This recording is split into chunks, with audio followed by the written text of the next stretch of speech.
They told you it's how the world works, but what if how the world works is a story created to stop you from asking deeper questions? Instead of accepting things at face value, let's look closely at the rituals that quietly shape your life and influence your choices. In this journey, you'll see how everyday routines reinforce collective patterns, why your intuition sometimes feels like it knows the answers before your mind does, and a simple experiment you can try for yourself by the end. So let's start with something familiar, the small rituals that you might not even notice. Daily rituals may seem ordinary, but they carry a quiet hidden script, a way of aligning thought and behaviour without you even noticing. Think of the 9 to 5 routine. It feels like an inherited rhythm from industrial era schedules, and even its exact origins are debated. It still governs much of how we work today. Work hours, commutes and breaks are all synchronized across millions, creating an invisible metronome that shapes identity as much as productivity. Research on ritual shows that these kinds of patterns aren't just convenient, they reinforce belonging, habit and even trust. The education system is another example. Across countries, schools rely on nearly identical rhythms. 50-minute lessons, standardised exams and synchronised holiday schedules. These patterns aren't random. They structure how entire generations learn what knowledge counts, and in turn how they interpret the world. Scholars note that institutions from classrooms to television networks embed these predictable cycles into daily life, not only to deliver content, but to reinforce shared rhythms that shape collective identity. Media consumption makes this even clearer. Global release strategies and algorithm-driven platforms push people into near-simultaneous waves of attention. Millions of people can laugh at the same viral moment or binge-watch the same show within hours of release. While this isn't ritual in the traditional sense, the effect mirrors one's synchronized responses that build the sense of collective experience. Audience-centered studies confirm that the habits formed through such rituals don't just inform, they cultivate loyalty, emotional attachment and trust over time. Consider the evening news. The 6 p.m. broadcast isn't only about information delivery, it's a cultural slot designed to meet you at a moment of pause when you're at home and receptive. Patterns in the broadcast, crisis before the commercial, weather before the sports, become so predictable that they feel natural, even comforting for some people. This predictability blends habit with emotion, making the news not only a source of updates, but an anchor in daily life. Over time, these rituals frame how people trust sources and reinforce their sense of what normal looks like. Think about growing up. What were your parents doing at 6 o'clock? Recognising this hidden script doesn't always mean walking away from routines. It means noticing which ones shape your perception and asking who benefits from your participation. And once you start noticing the patterns around you, it opens the door to another question. What about the patterns already unfolding inside your mind? That feeling when somehow you know who's about to call you before the phone lights up is a bit of a glimpse of the subconscious working ahead of your awareness.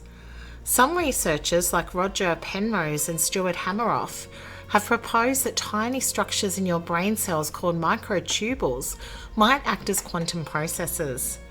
They suggest these microscopic filaments could support quantum-like activity, allowing thoughts to form in ways that are faster and more complex than traditional neuroscience can explain. But it's important to note, this is a debated hypothesis and not settled in science. Many scholars remain skeptical, while others see it as a promising direction. What's clear, however, is that our lived experience of sudden insight feels very real, even if the science still wrestles with how to explain it. Creative moments often feel like they arrive out of nowhere. From Archimedes' bath to Einstein's thought experiments, breakthroughs tend to surface when the conscious mind relaxes its tight grip. Research connects these moments to theta brainwave patterns and other meditative states, in which the subconscious quietly assembles pieces of information in non-linear ways.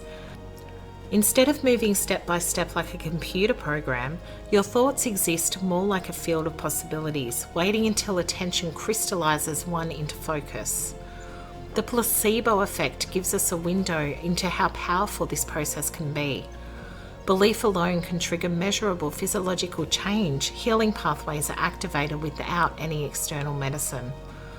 Some studies suggest that focused attention and intention play a role in these outcomes, pointing to mind-body mechanisms still poorly understood. While controversial, these findings invite us to consider the subconscious as a bridge between possibility and lived reality. Dream research also shows the sleeping brain rehearsing multiple futures, sketching out a parallel scenario like an architect testing designs. This may be why some dreams later resemble waking events. You unconsciously map that path long before noticing it. Likewise, brain scans of monks in deep meditation reveal gamma wave synchronization, suggesting that conscious practice can engage these underlying processes, pulling a sense of wholeness from scattered information. So when you feel a gut instinct about someone or a pull to change direction in your day, it may seem your subconscious processing countless of subtle signals faster than logic can track. And if the individual mind holds this power of unforeseen computation, it raises the larger question: what happens when many minds fall into rhythm together? Ever notice how a stadium of strangers erupts in unison? Or how a protest chants synchronize without rehearsal? These are glimpses of what we might call the collective frequency, the way human minds and emotions can fall into rhythm together. Some researchers studying group meditation with EEG scans have reported surprising alignment in brainwave patterns when people focus on the same intention. These results remain debated, but they suggest that collective attention can generate measurable coherence across participants. Shared emotional states ripple through the groups in the same way. Laughter, for instance, spreads rapidly. Our vocal cords start preparing to join in before we consciously decide to laugh. After global tragedies, researchers have collected reports of eerily similar dream themes surfacing around the world, reflecting shared grief across distant communities. Even financial systems offer clues. Stock markets often display herd behaviour where shared fear or euphoria drives parallel decisions, despite participants holding different states of information. Some theorists draw analogies to quantum entanglement to describe how connections between people can stretch across distance. While this isn't proven, physics applied to the mind's projects like the Global Consciousness Project have presented intriguing data.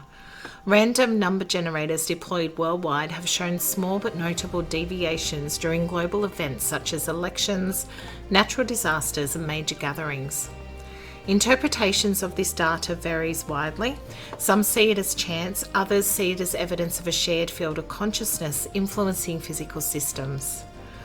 Studies focusing on more locally reported events have similar effects. A well-known example often cited is the Washington DC experiment, where roughly 2,000 people meditated with the shared intention of reducing violent crime. Researchers observed a temporary decline, although critics debate its interpretation. Likewise, proponents of the so-called Maharishi effect claim that even a small percentage of population meditating together can correlate with broader community well-being. These studies spark controversy, yet remain central to discussions of measurable collective influence. Media, too, acts like a conductor of frequency. Broadcast events draws millions into shared patterns, while algorithms amplify identical content to various vast audiences, programming emotional responses at a very large scale. Have you ever felt a mood sweep through a crowd and wondered where it started from? That subtle pull is a reminder that not every thought or feeling you carry springs from you alone. The question then is, what happens when you decide not to be carried by the current? When you choose to shift your frequency, even in small ways, and notice what emerges in the space that opens. Breaking the program begins with something deceptively simple, noticing the everyday loops you move through without thought. Imagine waking up tomorrow and skipping the urge to reach for your phone right away. That small interruption is enough to make space for different thoughts to surface. Behavioural science shows that altering even one daily habit often makes other ingrained patterns easier to recognise and shift. It's not about dismantling your life, but about loosening routines that run automatically in the background. The question is which patterns truly support your growth and which ones simply keep you aligned with the system around you. Morning commutes, for instance, often follow identical routes day after day. Neuroscience explains this as efficiency. The brain chooses the most familiar path because it consumes less energy. Yet this efficiency comes at a cost, a narrowing of awareness where alternatives fade from view. Reclaiming attention requires experimenting with small disruptions that open new possibilities. Media habits are a powerful example. Experimental limits on daily social media time have been associated with clearer thinking and improved mood in some participants, not because they added more activities, but because they reduced exposure to algorithm-driven feeds, freed up their mental space. This suggests that stepping back from the automatic consumption reactivates suppressed pathways, inviting more original perspectives to emerge. Meditation offers a deeper way into this process. MRI scans show long-term practitioners developing noticeable changes in brain regions tied to self-regulation. EEG findings suggest they build distinctive brainwave signatures, showing that intentional practice can reshape attention itself. Meditation doesn't pull you out of society, but it gives you a sharper edge to choose when and how you participate. From here, intuition begins to feel less mysterious. Research links relaxed theta-rich states to moments of insight and pattern recognition. In these slower rhythms, the subconscious has room to surface solutions with your conscious mind, and even things that it hasn't even yet pieced together. Personal rituals help reinforce this clarity: a morning walk without headphones, or an evening journaling practice to capture unfiltered thoughts. These small acts create boundaries against repetitive programming and highlight which impulses feel genuinely yours. Of course, friction is part of the process. You may notice yourself reaching for your phone even when it hasn't buzzed. That reflex is normal. It's simply a sign that a habitual pattern is loosening. To try this for yourself, here's one micro experiment. Tomorrow, skip the first 15 minutes of your usual phone check. Sit quietly, notice what thoughts rise, and jot one line down in a journal. These subtle experiments uncover how much space you can reclaim with intention, and they set the stage for larger choices that lie just ahead for you. The systems around us constantly pull us towards collective rhythms, but you have a choice. Stay locked into that frequency or discover your own signal. Changing the world doesn't start with grand gestures. It begins where you direct your attention every day. Notice one unconscious habit, maybe the morning scroll or the evening news ritual, and disrupt it. That small shift creates space for something new to emerge. What unfolds when you detach from programmed patterns? Different thoughts arrive. Forgotten ideas resurface, and you start noticing which impulses are truly yours versus absorbed from the collective. Your attention isn't just personal, it shapes reality. Choose where to place it wisely. Subscribe for more.